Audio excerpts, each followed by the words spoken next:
इश्क मुर्शिद ड्रामा की अगली किस्त में आप देखेंगे शिब्रा का रिश्ता आ जाता है और वो लड़का सलमान साहब को काफी पसंद भी होता है। दूसरी जानब फजल बख्श फिर से सुकैना की फूफी को डरा धमका कर शादी के लिए आमादा कर लेता है। इधर फराज शामिर सिकंदर और शिब्रा के बारे में सब कुछ महरीन को बता देता है। दूसरी जानब शिब्रा फजल बख्श के साथ मिलकर शादी की तैयारियां करती है। इसी शॉपिंग मॉल में शामिर सिकंदर महरीन को भी देख लेता है जो उसका पीछा कर रही होती है। शिब्रा फजल बख्श को शादी का सूट पहनाती है और फजल बख्श शिब्रा से कहता है कि मैं दुल्हा नहीं बनूंगा, अरमान नहीं है मेरा, और साथ ही शादी के सूट की कीमत जानकर कहता है शादी कितनी महंगी हो गई है। आने वाली एपिसोड की मुकम्मल कहानी में आप सभी देखेंगे। शिब्रा को देखने के लिए उसके घर मेहमान आ जाते हैं और वहीं फजल बख्श उन्हें चाय पेश करता है, उनके साथ बैठता है और उनसे बात करता है ताकि शिब्रा के लिए आया हुआ रिश्ता कहीं मुझसे बेहतर तो नहीं है।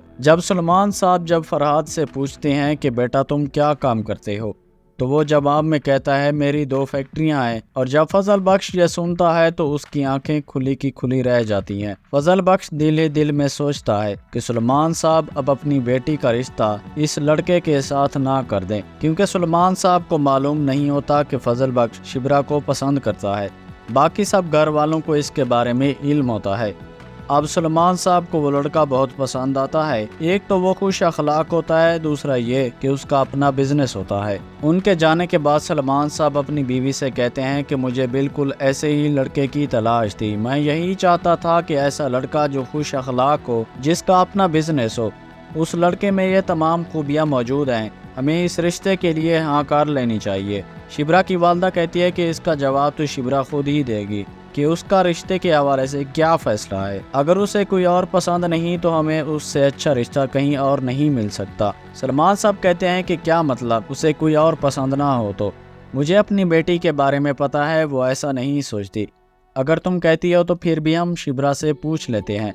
जब वो इस रिश्ते के बारे में शिब्रा से पूछती हैं तो वो इनकार कर देगी, क्योंकि वो भी फजल बख्श को पसंद करने लगी है। सलमान साहब शिब्रा से कहें कि बेटा इनकार की कोई भी वजह होनी चाहिए, इतना अच्छा लड़का है फिर भी आप इनकार कर रही हैं। तो शिब्रा सलमान से कहेंगी कि बाबा जान मेरी मर्जी का रिश्ता आएगा तो मैं कबूल कर लूँगी। शिब्रा सलमान साहब से कहेगी कि बाबा जान आप लोगों को मेरे रिश्ते के बारे में क्या जल्दी है, अभी आप लोग सुकैना के बारे में सोचें, उसके बाद मेरी भी शादी कर लेना। खैर सलमान साहब काफ़ी परेशान होंगे इतना अच्छा लड़का होने के बावजूद। शिब्रा पता नहीं क्यों इनकार कर रही है। दूसरी जानब सलमान साहब और सफीना परेशान होते हैं कि सुकैना की शादी के लिए जो डेट फिक्स की थी उससे सलमा पीछे हट रही है। कभी कहती है कि मेरा बेटा कुछ बन जाए फिर उसकी शादी करूंगी। फिर से फजल बख्श उनकी परेशानी देखकर सलमा को उसकी आंखों में पट्टी बांधकर अपने घर ले आता है और उससे कहता है कि लगता है कि आपको मेरी बातों का असर नहीं होता, जो फिर से तुमने अपनी मर्जी करना शुरू कर दी है। आप बताओ कब करनी है सुकैना की शादी? डेट खुद बताओगी या फिर डेट मुझे भी बतानी होगी?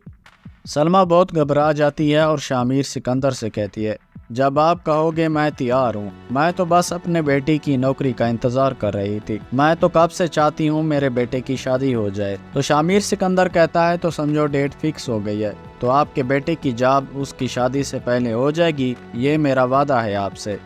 उसके अगले ही दिन सलमा सलमान के पास जाती है और कहती है कि मैं अपनी बेटी को अब अपने घर ले जाना चाहती हूँ।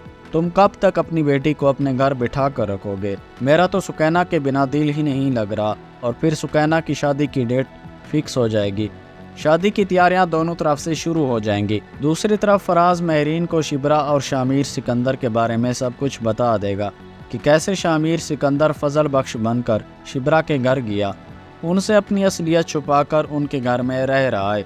यह सब सुनकर महरीन को गुस्सा आ जाएगा, तो उसे इस बात का इल्म हो जाएगा कि शामिर बाहर मुल्क जाने का कहकर हमसे झूठ बोलता रहा। महरीन बहुत गुस्से में होती है और कहती है कि मैं शिब्रा का वो अशर करूंगी कि वो सारी ज़िंदगी याद रखेगी। वो फराज को कहती है कि तुम अब आज़ाद हो, अब मैं जानूँ, शामिर सिकंदर जाने और शिब्रा जाने।